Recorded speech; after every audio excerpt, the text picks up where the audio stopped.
Bonjour à toutes et à tous, soyez les bienvenus à l'écoute d'RFI, Radio France Internationale en direct de Paris, il est 18h.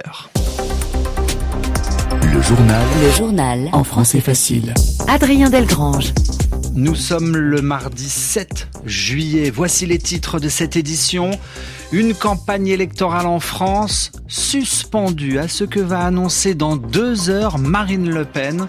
La chef de file de l'extrême droite en France a été condamnée aujourd'hui par la justice de son pays, ce qui ne l'empêche pas de pouvoir se présenter à l'élection présidentielle, nous explique dans un instant Baptiste Coulon. Le sommet de l'OTAN en Turquie. 32 pays de cette alliance politique et militaire attendu pendant 2 jours à Ankara. 32 pays plus l'Ukraine. Volodymyr Zelensky veut que son pays intègre l'OTAN. Et puis du sport, football, au mondial, à l'instant débute Argentine-Égypte pour une place en quart de finale et un peu plus tard dans la soirée, 20h temps universel, la Suisse jouera contre la Colombie. Marine Le Pen est condamnée, mais Marine Le Pen peut se présenter à l'élection présidentielle. C'est ce qui ressort du jugement prononcé à la mi-journée par la Cour d'appel de Paris. La justice française la reconnaît coupable de détournement de fonds publics. Environ 3 millions d'euros détournés dans l'affaire des assistants parlementaires européens du Front National. Pour cela, la leader d'extrême droite en France est donc condamnée à 3 ans de prison, dont 1 an ferme avec le port d'un bracelet électronique. Marine Le Pen est aussi inéligible 15 mois. Baptiste Coulon, bonjour. Bonjour. Alors, ceci étant dit, expliquez-nous comment la Cour d'appel de Paris justifie cette décision. Eh bien, la Cour d'appel justifie cette condamnation par la gravité des faits. Au regard de leur durée, 12 ans entre 2004 et 2016, et en raison des sommes d'argent détournées, 3 millions d'euros au préjudice du Parlement européen. Or, rappelle le tribunal, Marine Le Pen et les autres prévenus devaient en quelque sorte montrer l'exemple parce qu'ils étaient élus ou assistants d'élus. En revanche, les juges reconnaissent qu'ils ne se sont pas enrichis à titre personnel. Marine Le Pen reçoit donc la peine la plus lourde, la seule avec de la prison ferme, 1 an de prison ferme qu'elle pourra réaliser avec le port d'un bracelet électronique. Tous les autres prévenus ont été condamnés à de la prison avec sursis. Ce jugement est moins sévère que celui du premier procès, car celui-ci n'empêche pas Marine Le Pen de se présenter à l'élection présidentielle l'année prochaine. D'ailleurs, le tribunal explique avoir tenu compte de la liberté des candidatures et celle du choix de l'électeur. L'avocat de Marine Le Pen affirme être en partie satisfait de la décision, dont il dira dans les prochains jours quelle suite il entend y donner.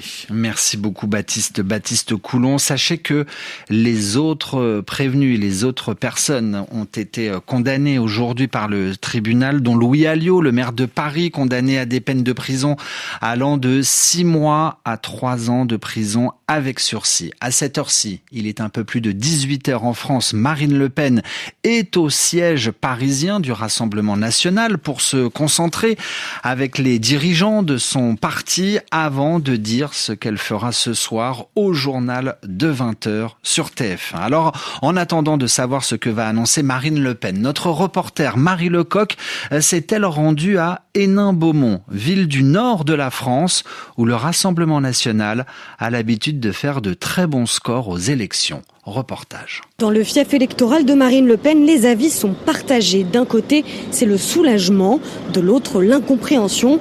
Pour Fabien, fidèle électeur du Rassemblement national, le bracelet électronique que Marine Le Pen pourrait porter pendant 1 an n'est pas une option. C'est problématique pour faire campagne présidentielle. Pour Christine, ce n'est pas la question. Bracelet ou pas, Marine Le Pen devrait rester dans la course à la présidentielle. Elle a tort. Quand on a l'idée, on doit aller jusqu'au bout. Dans tous les cas, la fondatrice du Rassemblement national avait confié il y a quelques jours ne pas vouloir faire campagne avec un bracelet. Elle pourrait donc passer le relais à son dauphin, Jordan Bardella. Une bonne idée pour Fabien. L'avantage, c'est que il n'a pas le fardeau du nom. Parce que moi, j'ai connu aussi Jean-Marie Le Pen quand j'étais au lycée. On va dire que la valise, elle est dure à porter. Raphaël partage l'idée. Pour lui, Jordan Bardella a un sacré avantage sur Marine Le Pen. Il est plus jeune, il peut se représenter plusieurs fois. Roger est un fervent électeur du Rassemblement national depuis très longtemps, mais il admet avoir un penchant pour la candidature tête historique du parti. Tous les deux, ils sont bien. Les Marine, on a l'habitude avec elle, donc nous espérons qu'elle passe. Et puis on est tout à fait avec elle. Marine Le Pen est en ce moment au siège du Rassemblement national.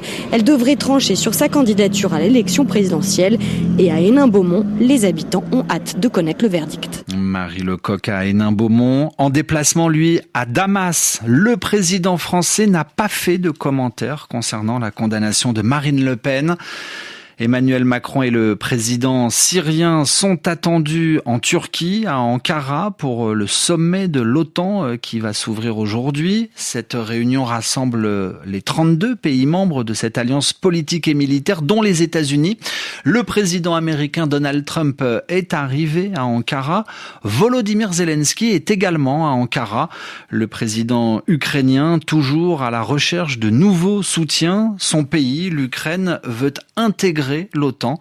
Volodymyr Zelensky a désormais un argument. Si son pays fait partie de l'OTAN, il pourrait alors partager son savoir-faire, son expertise sur l'utilisation des drones. J'ai une question à vous poser. Pensez-vous vraiment qu'il serait judicieux pour un pays et un peuple doté d'un tel niveau de capacité défensive de rester en dehors de l'OTAN ? Si nous disposons déjà de ces capacités, si les Ukrainiens savent déjà combattre de la sorte, alors il est tout à fait logique que ces moyens soient intégrés à la défense collective de l'Alliance. Cela nous renforcerait tous. La réalité est que nous resterons longtemps aux côtés de la source du problème, la Russie. L'adhésion de l'Ukraine à l'OTAN constituerait un atout défensif exceptionnel. Le président ukrainien, des propos recueillis à Ankara par Julien Chavannes. 18h07 à Paris, elle était recherchée dans l'affaire du colis piégé de Monaco.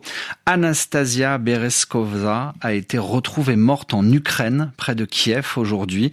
Les autorités ukrainiennes disent qu'elle a été tuée par balle. Cette femme de 39 ans était soupçonnée d'avoir provoqué une explosion devant un immeuble à Monaco. Explosion qui a fait 3 blessés fin juin, dont un homme d'affaires ukrainien. L'actualité internationale en Chine, au moins 17 morts, victimes de très fortes pluies ces derniers jours. Des centaines de personnes sont aussi blessées. Plus de 130 000 habitants ont dû partir de leur maison. Des villages entiers sont sous l'eau. Les secours sauvent les habitants et distribuent de la nourriture. Le président chinois Xi Jinping a demandé de tout faire pour aider les victimes. Les autorités craignent que les fortes pluies continue dans les prochains jours. Washington est devenue la ville la plus polluée du monde le temps d'une nuit. Un pic de pollution enregistré dans la nuit du 4 au 5 juillet dernier. En cause, le feu d'artifice tiré pour la fête nationale américaine. 850 000 pétards tirés en 40 minutes. Axel Favreau, un spectacle qui en a mis plein les yeux. Un spectacle aussi très polluant. Chacune de ces explosions rejette dans l'air des particules fines, dangereuses pour la santé. Dès le début du spectacle, peu avant minuit, leurs émissions ont commencé à exploser. Dans l'état du Washington, mais aussi ses voisins du Maryland et de la Virginie, la qualité de l'air est passée en alerte code violet pendant plusieurs heures. Dans ces conditions catastrophiques, il était déconseillé à quiconque de rester à l'extérieur, explique un spécialiste des sciences atmosphériques de l'Université du Maryland. Néanmoins, le scénario aurait pu être encore pire, sans les orages survenus avant et après les tirs qui ont permis de dissiper cette pollution. À noter que plusieurs experts avaient alerté des risques sur la santé d'un tel événement avant les feux d'artifice de ce samedi. Les précisions d'Alex Favreau. Juste après ce journal Radio Foot International pour nous parler du mondial. Entre-temps, nous avons appris que les Nations Unies soutenaient le capitaine de l'équipe de France de football. Kylian Mbappé a été victime d'insultes racistes venues d'une sénatrice du Paraguay après le match de l'équipe de France. L'ONU condamne ces paroles et rappelle que le racisme n'a pas sa place dans le sport. Le foot Argentine-Égypte à l'heure actuelle. En attendant, un peu plus tard dans la soirée, la Suisse rencontrera la Colombie à 20h, temps universel. C'est la fin de ce journal. Merci de l'avoir écouté.